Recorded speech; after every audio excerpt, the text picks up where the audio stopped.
మాకు ఒక 99లో ఒక స్పెషల్ చైల్డ్ పుట్టాడు, డౌన్ సిండ్రోమ్ బాయ్. మాకు బాబు పుట్టింది 1994లో. వాడి 4వ నెలలో మాకు తెలిసింది it is an autism.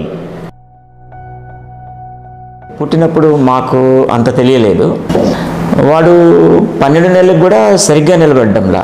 Later ఒక డాక్టర్ దగ్గరికి వెళ్తే ఆయన కొంచెం ఐడెంటిఫై చేసి సెరిబ్రల్ పాలసీ నీ బాబుకి అని చెప్పారండి. అన్ఫార్చునేట్లీ ఏమైంది అంటే నేను ఫైనాన్షియల్గా మొత్తం జీరోకి వచ్చేసాను. కానీ అప్పటికే వాడికి 14 సంవత్సరాల వయసు వచ్చింది. ఈ 14 సంవత్సరాల వయసులో మేము ఎక్కడికి వెళ్ళినా కూడా ఈ టైంలో మీరు తీసుకొచ్చారంటే ఏం చేద్దామని మీరు ఎక్కడ మీకు ఏం డెవలప్మెంట్స్ ఎక్స్పెక్ట్ చేస్తున్నారు మీరు అని చెప్పేసి చాలామంది ప్రశ్నించారు. బాగుంది, చక్కగా మనకు కూడా ఒక అవకాశం దొరికిందన్న ఉద్దేశంతో బాబుని అక్కడ నేను జాయిన్ చేశాను. ప్రతి శనివారం ఆదివారం నేను వెళ్ళేవాడిని. 5 రోజులు వాడుకుని ఉండేవాడు. నేను వెళ్ళేటప్పటికి వాడిని చూడాలంటే భయం అనిపించేది. అంటే వాడు మన కోసం ఎదురు చూస్తూ ఉండేవాడు.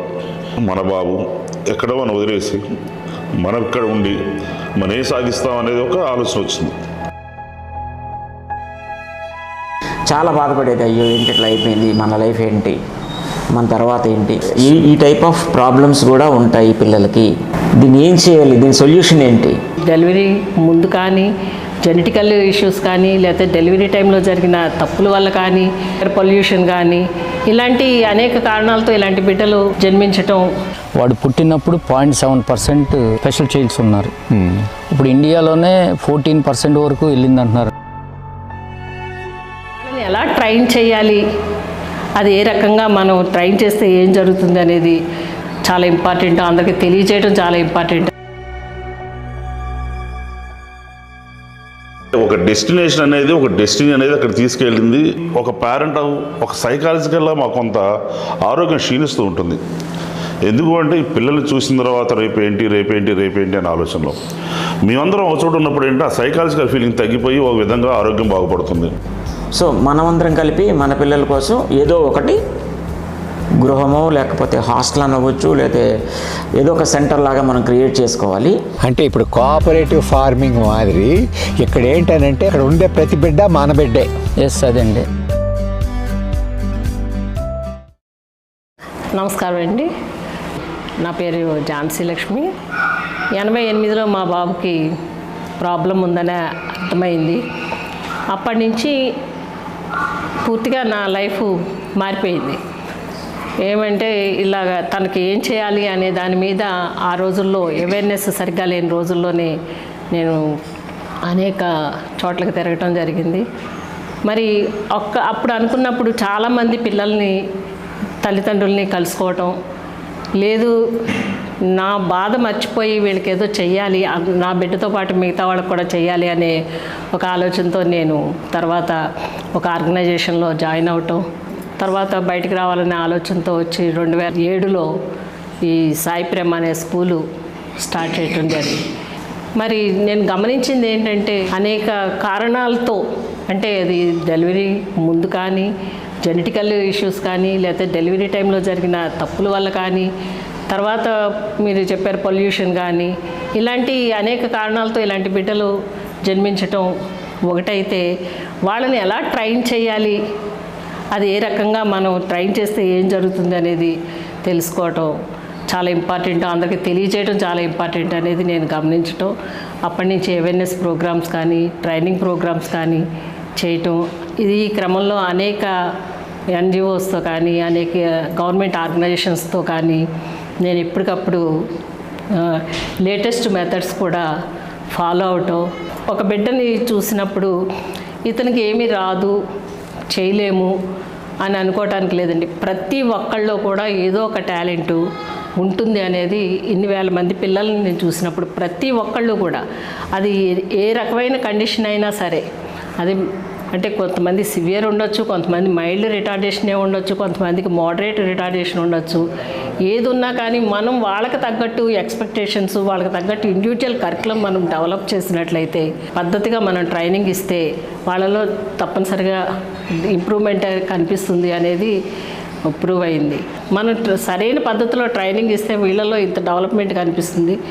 తల్లిదండ్రులు కూడా ఇన్వాల్వ్ అయితే తప్పనిసరిగా ఇంకా బాగా వాళ్ళు కంప్లీట్ వాళ్ళని మెయిన్ స్ట్రీమ్ చేయడానికి చాలా దగ్గరగా మెయిన్ స్ట్రీమ్ చేయడానికి అవకాశాలు ఉంటాయని చెప్పి మేము పేరెంట్స్ని అందరినీ కొన్ని హోటల్స్లో కానీ కొన్ని ఆర్గనైజేషన్స్లో కానీ ఇలా గ్యాదర్ చేసి రవి గారు లాంటి వాళ్ళు, అప్పుడు నాకు చాలా ప్రసాద్ గారు, ఇలా చాలామంది సపోర్ట్గా ఉన్నప్పుడు సమావేశాలు ఏర్పాటు చేసి అందరినీ ముందుకు తీసుకురావడం జరిగింది. కానీ 70 మంది మొదట వస్తే, తర్వాత 30 మంది వస్తే, తర్వాత 20 మంది వస్తే, అలా 10-15 మీటింగ్స్ అయ్యేసరికి మేము 4 మిగిలాం. దీనివల్ల నాకేమనిపించేదంటే మొత్తం పూర్తిగా తల్లిదండ్రులు మేము ఒక చోట ఉంటే వీళ్ళు కంప్లీట్గా, అంటే ఇక్కడ ఏం ట్రైన్ చేస్తామో ఇంటి దగ్గర కూడా అదే చేస్తే వీళ్ళు కంప్లీట్గా ఆ ప్రాబ్లం అనేది తగ్గిపోతుంది, స్కిల్స్ అనేవి పెరుగుతాయి. అదే ఉద్దేశంతో ఇవన్నీ ఎక్స్ప్లెయిన్ చేయడం జరిగింది. తర్వాత 2019లో మేము 4 పేరెంట్స్ కలిసి, ప్రసాద్ గారు, రవి గారు, నేను, ఇంకొక పేరెంట్ 4 కలిసి ఒక స్థలం, కొంత భూమి అక్వైర్ చేసుకోవడం జరిగింది. కానీ ఆ చేసుకునే క్రమం వెంటనే మా దురదృష్టం కొద్దీ కోవిడ్ రావటం, లాక్డౌన్ అవటం, అందరూ దగ్గరగా 50, ఒక రవి గారు తప్ప మిగతా అందరూ 50, మేము 3 కూడా 50 క్రాస్ అయిన వాళ్ళమే. నేనైతే 60 ఆల్మోస్ట్ ఉన్నాను. అంటే నేను 35 ఇయర్స్ నుంచి ఫీల్డ్లో ఉన్నానండి. ఇప్పటికి 20 ఇయర్స్ అక్కడ ఉన్నా, మళ్ళీ 18 సంవత్సరాల నుంచి మా సెంటర్ జరుగుతున్నా కూడా. ఇంక మరి అలా అవటం మా ఆశలు అక్కడికి ప్రస్తుతానికి అక్కడ బ్రేక్ పడింది. ప్రసాద్ గారు మంచి మనసుతో ముందుకు వచ్చారు. నాకు స్థలం ఉందమ్మా, నేను ఇస్తాను, రండి, మీరు ఎంత తిప్పలు పడొద్దని ముందుకు వచ్చి, మీరు రండి ముందు అక్కడ చూడండి అన్నారు. ఈ ప్రయాణంలో బాబ్జీ గారు మాతో జాయిన్ అయ్యారు, వారి ఫ్యామిలీ. మేము అక్కడికి వెళ్ళగానే ఆ వాతావరణం చూస్తే అసలు మాకు మొదటి విజిట్లోనే అది వదలబుద్ధి కాలేదండి. ఈ ప్లేస్కి వచ్చి 30 ఇయర్స్ అయింది. 95 జూన్ 30న ఈ పొలం కొనటం జరిగింది. మాకు ఒక 99లో ఒక స్పెషల్ చైల్డ్ పుట్టాడు, డౌన్ సిండ్రోమ్ బాయ్. వాడి కోసం ఏలూరు షిఫ్ట్ చేసాము. ఏలూరు నుంచి విజయవాడ వెళ్ళాము. విజయవాడ స్కూల్స్లో పిల్లలు చూసిన తర్వాత కానీ వాడు పుట్టినప్పుడు 0.7% స్పెషల్ చైల్డ్స్ ఉన్నారు. ఇప్పుడు ఇండియాలోనే 14% వరకు వెళ్ళింది అంటున్నారు. 99లో 0.7% ఉంటే ఇప్పుడు 14% వెళ్ళారు. అంటే నేను ఇక్కడ ఒక స్పెషల్ స్కూల్ ఒకటి ఏర్పాటు చేసి, అంటే ఇక్కడ ఏంటంటే మా ఉద్దేశం ఏంటంటే, ఇప్పుడు ఇక్కడ మేము తిరుగుతున్నప్పుడు ఈ స్పెషల్ స్కూల్ తయారు చేయాలి అంటే, ఏర్పాటు చేయాలంటే ఎలా తయారు చేయాలనే దాంట్లో ఒక ట్రస్ట్ని ఏర్పాటు చేసాం, గూడూరు శాంతిభూషణ్ చారిటబుల్ ట్రస్ట్ అనే దాన్ని. దాంట్లో ఇప్పుడు ఒక 9 మందితో కోర్ కమిటీని ఒకటి ఏర్పరచుకొని ఒక ట్రస్ట్ని రిజిస్టర్ చేసిన తర్వాత ఇప్పుడు దీన్ని బిల్డింగ్స్కి కన్స్ట్రక్షన్ చేయడానికి ఏ రకంగా బిల్డింగ్స్ కట్టాలి, ఏ రకంగా మనం చేయాలి అనే దాంట్లో ప్రయాణంలో ఒకటి పిల్లలు ఉంటారు ఒక హాస్టల్లో, ఒక స్కూల్ ఇక్కడ ఉంటుంది. ఇక్కడ పేరెంట్స్ కూడా, ఇక్కడ కొత్త ఏంటంటే పేరెంట్స్ కూడా మాతో పాటే ఉంటారు, పిల్లలతో పాటే పేరెంట్స్ ఉంటారు మేము కూడా. ఎందుకంటే ఒక చైల్డ్, 2 చైల్డ్స్, ఒక ఎస్పెషల్లీ ఇళ్లలో ఎక్కువ మంది చైల్డ్స్ సింగిల్ చైల్డ్ ఉన్నవాళ్ళు ఉన్నారు. అంటే ఇక్కడ చైల్డ్ ఉండి మేము అక్కడ ఎందుకు ఉండాలి అనే కాన్సెప్ట్ వచ్చింది. దానికోసం ఏంటంటే ఒక 4 ఏకర్స్ని ట్రస్ట్కి ఇవ్వడం జరిగింది. యాక్చువల్గా ఈ 25 ఏకర్స్ కూడా ఫ్యూచర్లో ట్రస్ట్కి వెళ్తుంది. సో ట్రస్ట్కి వెళ్తుంది కాబట్టి దీంట్లో ఒక నేచురల్ ఫార్మింగ్ ఎక్కువ చేసాం కాబట్టి ఇక్కడ నా పర్సనల్ కాన్సెప్ట్ ఏంటంటే పేరెంట్స్కి కూడా చెప్పేది ఏంటంటే, ఇక్కడ ఒక సరైన ఒక పద్ధతిగా, అంటే పిల్లలు కూడా ఒక నేచర్లో బతుకుతారు. ఊరు పక్కనే ఉంది, మెయిన్ రోడ్డుకి దాదాపు 2.5 కిలోమీటర్స్ ఇది ఉంది. అప్రోచ్ రోడ్స్ అన్నీ కూడా తార్ రోడ్లు ఉన్నాయి. అరౌండ్ 22 కిలోమీటర్స్లో హాస్పిటల్స్ కానీ, అంటే ఏలూరు మెయిన్ టౌన్కి దగ్గరగా ఉంది. ఇక్కడ ఇంకోటి ఏంటంటే హాస్పిటల్స్ అనే దానికంటే కూడా నేను అనేది ఏంటంటే, అసలు హాస్పిటల్కి పిల్లలు వెళ్ళకూడదు, మనం వెళ్ళకూడదు నేచర్లో బతికేటప్పుడు. రెండోది ఏంటంటే సరైన ఆహారము, సరైన గాలి, సరైన నీరు, దీంతోపాటు అప్పుడు మెరుగుదల అయినప్పుడు వీళ్ళు కూడా వీళ్ళ లైఫ్ స్పాన్ని ఒక 15-20 ఏళ్ళు పెంచాలనేది స్పెషల్ చైల్డ్స్. ఇది పెద్ద యజ్ఞంలాగా తీసుకుని ఒక స్కూల్ అనమాట, స్కూల్ ఏర్పాటు చేస్తున్నాం అనమాట. ఈ స్కూల్లో భాగంగానే మేము ఇంకా దీంట్లో చేయాల్సింది ఏంటంటే, ఈ పిల్లలకు కూడా పేరెంట్స్కి కూడా ఏదో పని ఉండాలంటే దాంట్లో వాల్యుయేషన్, అగ్రికల్చర్ హార్టికల్చర్ వాల్యుయేషన్ అంటే ఏంటి, చిన్న పని, ఏదో పెద్ద పని కాదు, చిన్న పని కాదు, ఏదో కంప్యూటర్ ముందు కూర్చోబెట్టే వాళ్ళని ఇప్పుడు స్కూల్స్లో, విజయవాడ స్కూల్స్లో కానీ కంప్యూటర్ ముందు కూర్చోబెడుతున్నారు. ఒక గదిలో 7-8 గంటలు కూర్చోబెడుతున్నారు. మళ్ళీ బయటకు వచ్చేసిన తర్వాత ఏదో పేరెంట్స్ దగ్గర ఉంటున్నారు. అగ్రెసివ్గా పిల్లలు తయారవుతున్నారు. చాలామంది పిల్లలు అగ్రెసివ్గా, మావాడు కూడా 4-5 ఏళ్ళు విసిగిచ్చేసాడు అనమాట. ఇది వాళ్ళ మదర్ మీదకి రావటం ఇంకోటి, అట్లాగే పిల్లలందరూ కూడా అగ్రెసివ్గా ఉంటున్నారు. ఆ అగ్రెసివ్నెస్ పోవాలి అంటే వాళ్ళు ఒక దీంట్లో ఉండాలి. వాళ్ళకైనా ఎవరికైనా మానవుడు అనేవాడికి వాడు మానవుడే కాబట్టి స్పెషల్ చైల్డ్ అంటే ఇది వాడికి ఏదో పని ఉండాలనే దాంట్లో వాల్యుయేషన్ చైన్ అనేది ఇక్కడ నిర్మించాలనేది మా ఉద్దేశం. ఆ వాల్యూ చైన్ అంటే ఏంటి అనేది మీరు అడగొచ్చు. కొబ్బరికాయ ఉంది, కొబ్బరికాయ తీసుకొచ్చి ఆవిడ పడేస్తారు, లేబర్ కానీ ఎవరైనా కూడా కలెక్ట్ చేసి అక్కడ పెడతాము. దాన్ని చిన్న మిషన్లో పెట్టడము, తీసుకోవటము, కొబ్బరి నూనె తీయటము, దాన్ని మార్కెటింగ్ చేయటము, ఈ వ్యవస్థలో ఏదో ఒక రకంగా పని కల్పిస్తే వాడు కూడా ఒక పని ఉన్నప్పుడు పొద్దున్నే లేచి ఓకే నాకు ఈ పని ఉంది లేకపోతే ఇది ఉంది, అగ్రెసివ్నెస్ తగ్గుతుంది అనేది మా ఉద్దేశం అనమాట. డిఫరెంట్ ప్రోడక్ట్స్ని ఇక్కడ డెవలప్ చేస్తున్నారు. అవునది. ఈ పిల్లలు పనికిరాదు వీళ్ళంతా కూడా ఇది అనుకున్న వాళ్ళు స్పెషల్ చైల్డ్స్తో కూడా మన ఉద్దేశం ఏంటంటే సమాజానికి ఒక వాల్యూ యాడెడ్ ప్రోడక్ట్ని, అంటే వాల్యూ అంటే is nothing but good quality మెటీరియల్ని ఇవ్వాలనేది మన ఉద్దేశం. అటువంటప్పుడు ఏంటంటే వీళ్ళ ఆరోగ్యాలు బాగుంటాయి, పేరెంట్స్కి కూడా కొంత హెల్ప్ అవుతుంది. ఇక్కడ రెవెన్యూ జనరేషన్ కూడా అవసరం, ఎందుకంటే ఇక్కడ మన అందరికి కూడా మన అవసరాలు డే టు డే అవసరాలు కూడా అమౌంట్స్ అనేది చాలా అవసరం. ఈ అమౌంట్స్ని కూడా క్రియేట్ చేయడంలో భాగంగానే ఇక్కడ ఇంకోటి 25 acres మనకు ఉంది. 25 acresలో కూడా డిఫరెంట్ పంటలు పండించుకోవచ్చు. 365 రోజులు ఏదో పని అంతే. అంటే ఆ పిల్లల్ని ఎక్సర్సైజ్ పార్ట్ ఆఫ్ ఇట్లే, దానికి ఏదో పని చేయించాలనేది కాదు, వాడికి ఏదో పని ఉన్నప్పుడు అగ్రెసివ్నెస్ ఒక ఇన్వాల్వ్మెంట్ ఉన్నప్పుడు ఒక తగ్గుతుంది అనేది నాకు తెలిసిన సత్యం. అది అంటే ఆగస్టు 14న దీనికి ఫౌండేషన్ వేసాము. ఇప్పుడు డిజైన్స్ అన్నీ జరుగుతున్నాయి. సపోజ్ దీనికి ఏంటంటే మా ఉద్దేశం ఏంటంటే 40 పేరెంట్స్ ఇంటూ 50 lakhs 20 crores ఇది ఒక ప్రాజెక్టు. ఒక 40 మంది పిల్లలు. ఇంకోటి ఏంటంటే సిఎస్ఆర్ ఫండ్స్ కూడా మేము వెళ్దాం అనేది, ఎవరైనా కనుక లేని పిల్లల్ని కూడా ఒక 30-40 మంది పిల్లల్ని ఒక 100 మంది పిల్లలకి సరిపడా తీసుకోవాలనేది మా ఉద్దేశం. ముందు ఫస్ట్ ఫేజ్లో 40 మంది పేరెంట్స్, 40 మంది పేరెంట్స్ కూడా ఇక్కడ ఉంటారు. ఆ పేరెంట్స్తో పాటు పిల్లలేమో వేరేగా ఉంటారు. సపోజ్ రీసెంట్గా ఒక ఇన్సిడెంట్ జరిగింది, మాతో పాటు ప్రయాణం చేసేవాళ్ళ ఒక ఆయన చనిపోయారు. వాళ్ళ ఇద్దరిని చూస్తే నాకే కొంచెం బాధ వేసింది అనమాట. అరే బాబుని ట్రావెల్ చేసి వెళ్ళిపోయారు. కాబట్టి ఏంటంటే ఇక్కడ మనం లేకపోయినా సరే మన బాబుని ఎవరో ఒకటి చూస్తారు అనేది ఇక్కడ షెల్టర్ ఏర్పరచడం యొక్క మెయిన్ ఉద్దేశం అనమాట ఇది. అంటే ఇప్పుడు కోఆపరేటివ్ ఫార్మింగ్ మాదిరి ఇక్కడ ఏంటనంటే ఇక్కడ ఉండే ప్రతి బిడ్డ మన బిడ్డే. ఎస్, అదండి. నా పేరు బాబ్జీ నల్లూరి, మా మిసెస్ ఉమా పద్మశ్రీ, మా అబ్బాయి పేరు జిగ్నాష్. సో మా ఇద్దరి వివాహం 1993 సంవత్సరంలో జరిగిందండి.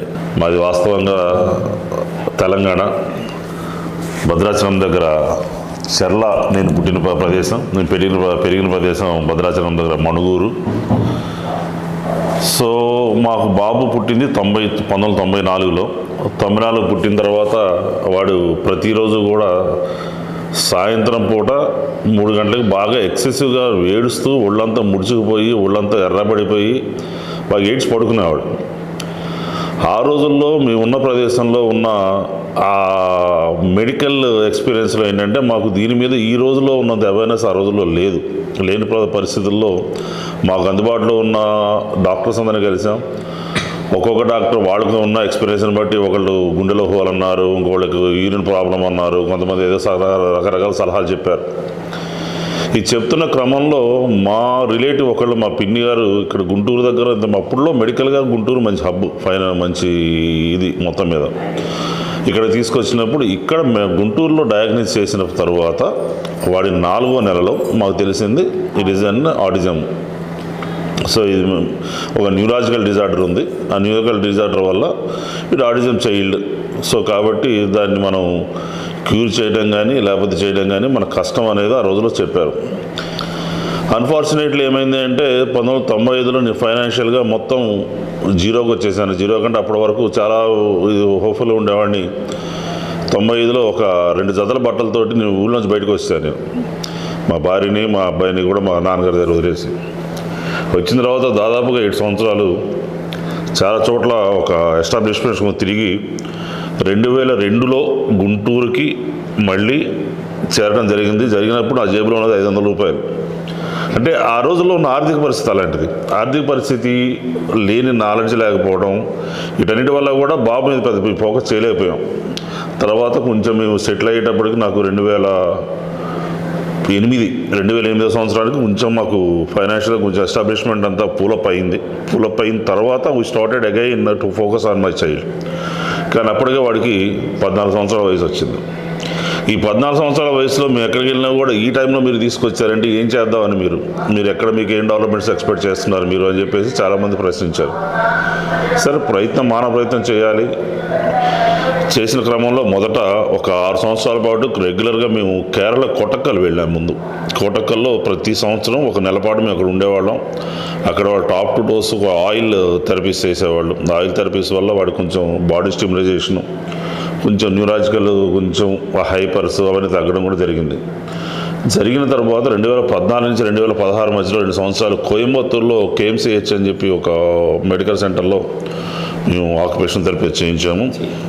ఆక్యుపేషన్ థెరపీ చేయించిన తర్వాత అక్కడ చాలా వరకు లక్కీగా అక్కడ ఒక కేరళ సంబంధించిన ఒక కుర్రాడు, ఎప్పటికీ నేను మర్చిపోయినవాడిని, ప్రణయ్ అనే కుర్రాడు. He treated him well. And ఆ రోజున వాడు చేసిన ట్రీట్మెంట్ వల్ల వాడి హైపర్ చాలా వరకు తగ్గిన తర్వాత అన్ఫార్చునేట్లీ ఆ టైంలో నాన్నగారు చనిపోయారు 2016. నేను ఫోర్స్గా మళ్ళీ వెనక్కి రావాల్సి వచ్చింది కోయంబత్తూరు నుంచి. వచ్చిన తర్వాత మళ్ళీ ఏం చేయాలి అన్న క్రమంలో మా మిస్సెస్ మళ్ళీ దాని గురించి బాధ్యత తీసుకొని ఒక స్కూల్ ఒకటి మేమే సొంతంగా బట్ చైల్డ్ డెవలప్మెంట్ సెంటర్ అని చెప్పేసి ఒక సెంటర్ కూడా మా మిస్సెస్ డ్రైవ్ చేసిన తర్వాత మళ్ళీ కొంచెం పర్లేదు అనుకున్న టైంలో కరోనా వచ్చింది. కరోనా వచ్చేటప్పుడు మళ్ళీ ఎక్కడెక్కడ మొత్తం షట్టర్స్ క్లోజ్. ఎక్కడ మనం ఏం చేయాలో తెలియదు, ఎలా చేయాలో తెలియదు, ఇళ్ళ నుంచి బయటకు వచ్చే పరిస్థితి లేదు. కరోనా క్లియర్ అయిన తర్వాత ఇక మాకు వాడి వయసు పెరుగుతున్న కొద్దీ, మా వయసు పెరుగుతున్న కొద్దీ ఏంటి పరిస్థితి, వీటిని ఎట్లా చూసుకోవాలి, ఎలా చేసుకోవాలని పరిస్థితులు అనుకున్నప్పుడు మాకు వేరే ఒక ఆర్గనైజేషన్ సెయింట్ మ్యారీస్ గ్రూప్ వాళ్ళతో పరిచయం ఏర్పడింది నాకు. ఆ రోజుల్లో వాళ్ళు ఏం చేశారు అంటే ఒక రిహాబిలేషన్ యూనివర్సిటీ ఒకటి స్టార్ట్ చేసి అక్కడంతా కూడా వీళ్ళకి రెసిడెన్షియల్ షెల్టర్స్ క్రియేట్ చేస్తామని చెప్పేసి ఆయన నాతో మాట్లాడి సోర్స్ బాగుంది, చక్కగా మనకు కూడా ఒక అవకాశం దొరికిందన్న ఉద్దేశంతో బాబుని అక్కడ నేను జాయిన్ చేసి అక్కడ సెంటర్ ఏంటంటే ఇట్ ఈస్ ఒక ఆర్గనైజేషన్. వాళ్ళు అక్కడ డిజబిలిటీని బేస్ చేసుకుని వాళ్ళకున్న దాన్ని బేస్ చేసుకుని ఛార్జ్ ఫర్ మంత్లీ మనకి అకామిడేషన్ బట్టి ఉంటుంది. దాన్ని మనం ఛార్జ్ చేసిన తర్వాత బాబుని ప్రతి శనివారం ఆదివారం నేను వెళ్ళేవాడిని. 5 రోజులు వాడికి ఉండేవాడు. నేను వెళ్ళేటప్పటికి వాడిని చూడాలంటే భయం అనిపించేది. అంటే వాడు మన కోసం ఎదురు చూస్తూ ఉండేవాడు. వాడిని ఎక్కడ వదిలేసి మనం ఇక్కడ ఉండి వాడిని ఏం చేయాలి, మనం ఉండాలి. ఒక సంవత్సరం పాటు ఏదో కొంచెం కష్టపడ్డాం, కానీ సంవత్సరం తర్వాత మా వల్ల కాలే. అంటే మన ఎఫెక్షన్, మన బాబు ఎక్కడో మనం వదిలేసి మనం ఇక్కడ ఉండి మనం ఏం సాధిస్తాం అనేది ఒక ఆలోచన వచ్చిన తర్వాత మళ్ళీ ఇంటికి తీసుకొచ్చేసాం. మేము ఇంటికి తీసుకొచ్చిన తర్వాత ఇక రకరకాల ప్లాట్ఫామ్స్లో డిస్కస్ చేయడం మొదలుపెట్టాం. ఏంటి మన పిల్లల పరిస్థితి, మన తర్వాత ఏంటి మన పిల్లల పరిస్థితి అని రకరకాలుగా డిస్కస్ చేస్తున్న క్రమంలో ఫార్చునేట్లీ ఒకసారి సక్షం అని చెప్పి ఒక ఆర్గనైజేషన్ వాళ్ళు ఒక ఈవెంట్ కండక్ట్ చేశారు ఇక్కడ సిద్ధార్థ అకాడమీలో. ఈవెంట్ కండక్ట్ చేసినప్పుడు అక్కడ నేను ఫుడ్ స్పాన్సర్ చేశాను వాళ్ళకి. ఆ స్పాన్సర్ చేసినప్పుడు స్టేజ్ మీద నేను అనౌన్స్ చేశాను, నేను పలానా పేరెంట్, నేను నాతో పాటు వచ్చే పేరెంట్స్ ఉంటే అందరం కలిసి వచ్చి ఉందా అని ఆలోచన ఉంది అన్నప్పుడు అప్పుడు నాకు ఝాన్సీ గారు కనెక్ట్ అయ్యారు. ఝాన్సీ గారి ద్వారా మిగతా పేరెంట్స్ దానికి కనెక్ట్ అయ్యారు. అంటే ఒక డెస్టినీ అనేది అక్కడ తీసుకెళ్ళింది. అది మీరు అనుకున్న ప్రకృతి లేకపోతే నాకు తెలియదు, కానీ బట్ డెస్టినేషన్ మాత్రం అక్కడ తీసుకెళ్ళింది. అంతకుముందు ప్రసాద్ గారు ఎన్నిసార్లు మాట్లాడారో నాకు తెలియదు. ప్రసాద్ గారితో మీట్ అయిన మొట్టమొదటి మీటింగ్లోనే ప్రసాద్ గారు అనౌన్స్ చేసి మీరు మా దగ్గర రండి, మేము అందరూ చూద్దాం అన్నప్పుడు ఇమీడియట్గా ప్రసాద్ గారి దగ్గరికి వెళ్ళి we took a decision immediately. This is the safest place for our children as well as our self, so to live together అన్నది మేము ఆలోచించుకున్నాం. ఎందుకు అంటే నేను ఈ డిస్టెన్స్లో ప్రయాణం చేసిన డిఫరెంట్ ప్లేసెస్లో కానీ లేకపోతే చూసిన దాంట్లో కానీ మనం అనుకున్నది ఏంటంటే మన ప్రతి ఒక పేరెంట్ ఒక సైకాలజికల్గా మాకు కొంత ఆరోగ్యం క్షీణిస్తూ ఉంటుంది. ఎందుకు అంటే ఈ పిల్లల్ని చూసిన తర్వాత రేపేంటి అనే ఆలోచనలో మేమందరం ఒక చోట ఉన్నప్పుడు ఏంటంటే ఆ సైకాలజికల్ ఫీలింగ్ తగ్గిపోయి ఒక విధంగా ఆరోగ్యం బాగుపడుతుంది. రెండోది that is an environment with non-polluted air, non-polluted water, and that is an environment with good food. అక్కడ మనకి ఆ ఫుడ్ మేము అక్కడికి వెళ్ళినప్పుడు కొన్ని అక్కడ ఉన్న ఫుడ్ని మేము తీసుకోవడం జరిగింది. ఆకుకూరలు కానీ, లేకపోతే అరటిపళ్ళు కానీ, లేకపోతే కొబ్బరి బొండాలు కానీ, ఇట్లాంటి రకరకాల పదార్థాలు మేము తీసుకున్నప్పుడు అసలు ఇంత టేస్ట్ ఉంటుంది, ఒక పదార్థం ఇంత టేస్ట్ ఉంటుందని మాకు అర్థం కాదు అసలు. యాక్చువల్గా చూసిన తర్వాత వదిలిపెట్టలేని పరిస్థితి. సో ఇదంతా కూడా మన ఆరోగ్యాన్ని బాగు చేయడం కాకుండా, ఇది ఎలా ఉంటుంది అని ఒకటే కాకుండా ప్లస్ గ్రీనరీ ఉంటుందని ఆలోచన వచ్చిన తర్వాత then we started together, we started our life. మన ప్లానింగ్స్ మొదలైన తర్వాత డిఫరెంట్ ప్లాట్ఫామ్స్లో మేము అందరితో మాట్లాడడం జరిగింది. చాలామంది మాకు ఎంక్వైరీస్ అంటే they are discussing with us, మాతో పాటు ఎలా ఉండాలి, ఏం చేయాలి అనేది డిస్కషన్ జరుగుతూ ఉంటుంది. కాబట్టి మా పరంగా, మా లైఫ్ పరంగా ప్రసాద్ మీకు ఝాన్సీ గారి ద్వారా వీళ్ళందరూ పరిచయం అవడం కూడా మాకు ఒక అదృష్టంగా భావిస్తున్నాము. So that we feel good for that.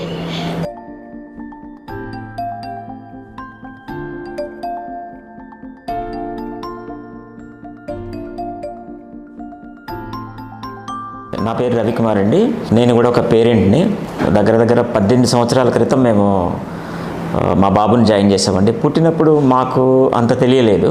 తర్వాత మాకు తెలియటానికి ఒక సంవత్సరం దగ్గర పట్టింది. సంవత్సరం తర్వాత మాకు అప్పుడున్నటువంటి మెడికల్ ఫెసిలిటీసు, మేము పెరిగిన ఎన్విరాన్మెంటు, మాకు ల్యాక్ ఆఫ్ మెడికల్ నాలెడ్జ్, వీటి వల్ల మాకు డిలే అయిపోయింది. ఆ పిల్లోడికి మెడికేషన్ చేయడమే డిలే అయిపోయింది. నార్మల్గా మెడ నిలబెట్టడం జనరల్గా నిలబెడతారు, 9 నెలలో 8 నెలలో అలా నిలబెట్టి చూస్తారండి. వాడు 12 నెలలకు కూడా సరిగ్గా నిలబెట్టడంలా. మాకు కొంచెం అవగాహన తక్కువ, ఇంకా మేము ఏం చేయాలనుకుంటా ఉన్నాము.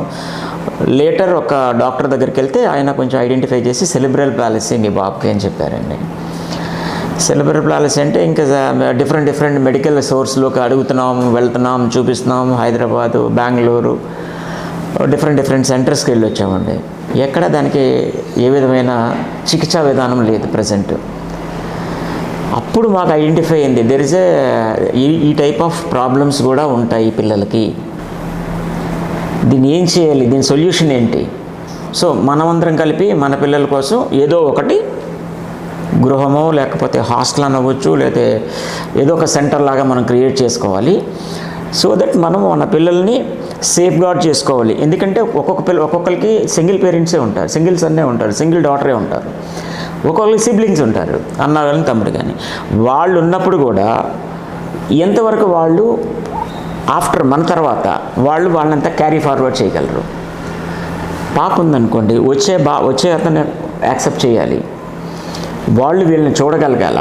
వాళ్ళ బిజీ లైఫ్, ఇప్పుడున్న బిజీ లైఫ్లో 1 గంట వాళ్ళ సొంత పిల్లలకే టైం స్పేర్ చేయలేకపోతున్నారు.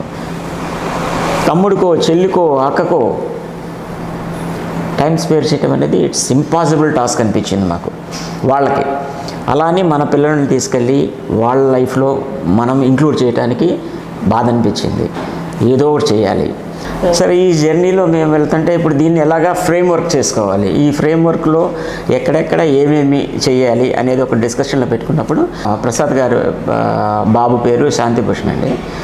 శాంతిభూషణ్ పేరు మీద ఒక చారిటబుల్ ట్రస్ట్ స్టార్ట్ చేస్తే ఎట్లా ఉంటుంది అని ఒక ఆలోచన నుంచి ఆవిర్భవించిందే జిఎస్బి చారిటబుల్ ట్రస్ట్ అండి. మేనేజింగ్ ట్రస్టీగా సార్ ప్రసాద్ గారు ఉన్నారు. ఆ ట్రస్ట్ నుంచి మేము ఒక్కొక్క స్టెప్ దగ్గర ఇప్పుడు ఒక 1.5 year అవుతుంది మేము కంప్లీట్ జర్నీ స్టార్ట్ చేస్తాం. ఇప్పుడు మేము ప్లాన్స్ వరకు వచ్చామండి. కన్స్ట్రక్షన్స్, ప్లాన్స్, డిఫరెంట్ పీపుల్ని కలిసాము, డిఫరెంట్ ఆర్కిటెక్చర్స్ని కలిసాము. సార్ వాళ్ళ బ్రదర్ సాంబశివరావు గారు అని ఒక ఉన్నారండి విజయవాడలోన.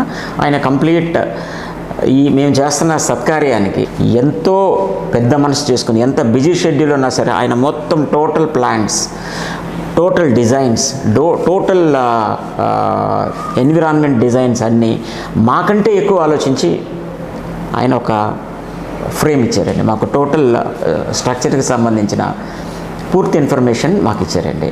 0 ఫీజ్. ఇంత మంచి మనసుతోటి మాకు చాలా హెల్ప్ చేశారు. అలాగే మాకు ఇప్పుడు మేము ఈ జిఎస్బి చారిటబుల్ ట్రస్ట్లో చేస్తున్న అన్ని యాక్టివిటీస్కి డిఫరెంట్ పీపుల్ డిఫరెంట్గా సపోర్ట్ చేస్తున్నారు. బాబ్జీ గారు ఫ్రెండ్స్ చాలామంది చాలా హెల్ప్ చేశారు. ప్రింటింగ్స్లో కానివ్వండి, ఏదైనా ఏ సోర్స్లో మాకు అవసరమో ఆ సోర్స్ నుంచి ఒక పాజిటివ్ ఎనర్జీ మమ్మల్ని నడిపిస్తుంది. అంటే ఇక్కడ మేము చెప్పదలుచుకుంది 1,00,000 మంది పిల్లలు ఉన్నారనుకోండి, అలాంటి పిల్లలు ఆటిజము డిఫరెంట్ 4-5 స్పెక్ట్రమ్స్ ఉన్నాయి. వాటిలో ఏ ఒక్క పిల్లోడు రెండో పిల్లోడికి ఈక్వలెంట్ కాదు. ఈ పిల్లోడి ప్రాబ్లం ఒకటి అంటాక లేదు. సో 1,00,000 ప్రాబ్లమ్స్ అందరినీ మనం కామన్గా ట్రీట్ చేయలేం. ఆ ట్రీట్మెంట్ చేసే విధానంలోనే మేడం గారు ఎక్స్పర్టైజ్ ఉంది. ఇక్కడ మేము 16 సంవత్సరాల దగ్గర మేము వచ్చాం. మా పిల్లవాడికి ఎంత డెవలప్మెంట్ ఉందో మాకు తెలుసండి. ప్యూర్ హార్టెడ్గా చేస్తారు, ప్యూర్ హార్టెడ్. మేము ఇంతవరకు ఇంత చిన్న మాట అంటాం పిల్లల్ని చూడాలి. ఎవరన్నా టీచర్లు కోపం వచ్చి తిడితే వాళ్ళని తిడతారు మేడం, అస్సలు క్వశ్చన్లే తిట్టకూడదు. ఈ సినారీలో నాకు అర్థమైంది ఏంటంటే, నేను ఒకనే కాదు, మేడం దగ్గర నేర్పించడమే కాదు, ఇంట్లో మనకు ట్రైనింగ్ ఇవ్వాలా. అంటే ఇంట్లో గృహిణి, ఆ తల్లిదండ్రులు ఎవరైతే ఉన్నారో ఇద్దరూ ఈక్వల్గా ట్రైన్ అవ్వాలా. ఒక 7 years నేను స్కూల్లో పెట్టానండి. దాని తర్వాత ఇంట్లో ఏం చేయాలి, అసలు యాక్చువల్గా ప్రాబ్లం ఏంటి, చాలా బాధపడేది. అయ్యో ఏంటి ఇట్లా అయిపోయింది, మన లైఫ్ ఏంటి, మన తర్వాత ఏంటి. స్కూల్కి వచ్చి కొంత ట్రైనింగ్, కొంత ఎన్విరాన్మెంట్ అలవాటు అయిన తర్వాత ఓకే, నేను నా పిల్లోడిని అట్లీస్ట్ కొంతవరకు నేను బాగు చేసుకోగలను అనే ఉద్దేశంతో తిన్ను ఒక ట్రైన్ అయింది మేడం గారి దగ్గర. అక్కడ మా స్కూల్లో తడికెలపూడిలో తల్లిదండ్రులందరూ ఇన్వాల్వ్ అవుతారండి. ఇప్పుడు ఎలా ఉంటుందంటే, ఓవర్ ప్రొటెక్షన్, ఓవర్ ప్యాంపరింగ్ అనేది చాలా హానికరం అండి. ఇప్పుడు వాళ్ళకి ఎంతవరకు వాళ్ళని ఇండిపెండెంట్గా చేయటం అనేది ఇంపార్టెంట్. ఎవరిదైనా కూడా వాళ్ళు వచ్చి తినాలి, వాళ్ళు వచ్చి తిరగాలి, వాళ్ళు చెయ్యాలి, అలాంటి వాతావరణం అక్కడ ఉంటుంది కనుక చాలా బాగా. తల్లి ఒక టీచర్లా ఉండాలి. తల్లి సెకండ్ రోల్ ఏంటంటే టీచర్ సెకండ్ రోల్ ఏంటంటే తల్లి. ఎందుకంటే టీచర్ తల్లిగా భావించినప్పుడే పిల్లలకి చేయగలుగుతుంది. అలాగే తల్లి ఒక టీచర్గా ఉన్నప్పుడే కరెక్ట్గా నేర్పగలుగుతుంది. వాళ్ళే చేసేయటము అన్నీ ఇది చేయటం, తర్వాత లాస్ట్లో చాలా ఇబ్బంది పడుతున్నారు అందరూ కూడా. ఈ ఎంటైర్ సినారియో సార్ మేము అనుకున్నది ఏంటంటే, పిల్లలకి తల్లిదండ్రుల మధ్యలో అనుబంధం అలాగే ఉంచి డిస్టెన్స్ని క్రియేట్ చేయటం. సో ఫస్ట్ పాయింట్ అది. సెకండ్ పాయింట్ వచ్చేటప్పటికి even after parents they have to అక్కడే ప్రశాంతంగా, సంతోషంగా, హ్యాపీగా వాళ్ళ లైఫ్ వరకే, లాస్ట్ బర్త్ వరకే అక్కడ హ్యాపీగా ఉండడం, మిగతా పేరెంట్స్ ప్రొటెక్షన్లో ఉండటం. ఎవరైతే తల్లిదండ్రులు ఉన్నారో ఇలాంటి పిల్లలతో ఇబ్బంది పడుతున్న వాళ్ళు జాయిన్ టుగెదర్ రండి. ప్రశాంతమైన వాతావరణంలో సంతోషంగా జీవించడానికి మేము ప్రసాద్ గారి ఆధ్వర్యంలో ఒక బాట వేస్తున్నాం. పూర్తి పోషణ కలిగిన ప్రదేశం, స్పెషల్ చిల్డ్రన్స్ తోటి పేరెంట్స్ టుగెదర్నెస్ కలిసి ఉండేటువంటి ప్రాంగణాన్ని నెస్ట్ అని మేము నామకరణం చేసాం. The unit of GSB charitable trust. ఈ జిఎస్బి చారిటబుల్ ట్రస్ట్ అనేది ఎంతోమంది ఏం చేయాలో అర్థం కాని పేరెంట్స్ కోసం, మాలాంటి పేరెంట్స్ కోసం, వాళ్ళకు ఒక డెస్టినీని క్రియేట్ చేయడం కోసం మేము పడుతున్న తాపత్రయం, మేము పడుతున్నటువంటి కష్టంలో మీరు కూడా భాగస్వాములు కావచ్చు. డిఫరెంట్ వేస్ మీకు నచ్చినట్టుగా మేము చేసేటువంటి యజ్ఞంలో మీ యొక్క సహాయాన్ని కూడా మేము అర్థిస్తున్నామండి. మీ యొక్క ఏ విధమైన కాంట్రిబ్యూషన్ అయినా సరే త్రూ ప్రాపర్ ఛానల్ ద్వారా మేనేజింగ్ ట్రస్టీ గారికి చేరవేస్తే వారు దాన్ని రూపాంతరం చేసి అందరికీ మంచి జరిగే విధంగా చేయగలరు. We expect your kind cooperation. Thanks a lot. ఇందులో కంట్రిబ్యూషన్ ఇవ్వాలి అన్న వాళ్ళకే కాకుండా ఇందులో ఇంకా కొంతమంది చేరడానికి కూడా అవకాశం ఉంటుంది. వాళ్ళందరూ కూడా మీరు ఒకసారి ఏ రూట్ దగ్గరగా ఉంటుంది, తడికెలపూడి అని ఒక 20-26 కిలోమీటర్లో అక్కడికి వెళ్తే మీరు చూసుకొని అసలు ఇక్కడ మన బిడ్డని ఇక్కడ పెట్టుకోవచ్చు అని మీకు ఏదైనా అనిపిస్తే మీరు కూడా వచ్చి ఒకసారి చూసుకోండి. ఎందుకంటే ఇప్పటిదాకా మనం చేసిన వీడియోలన్నీ ఒక రకంగా చేస్తే ఇది ఒక చాలా మంచి కార్యక్రమం కోసం చేసిన ఈ అవకాశం ఇచ్చిన మీ అందరికీ కూడా మా నమస్కారాలు. Thank you.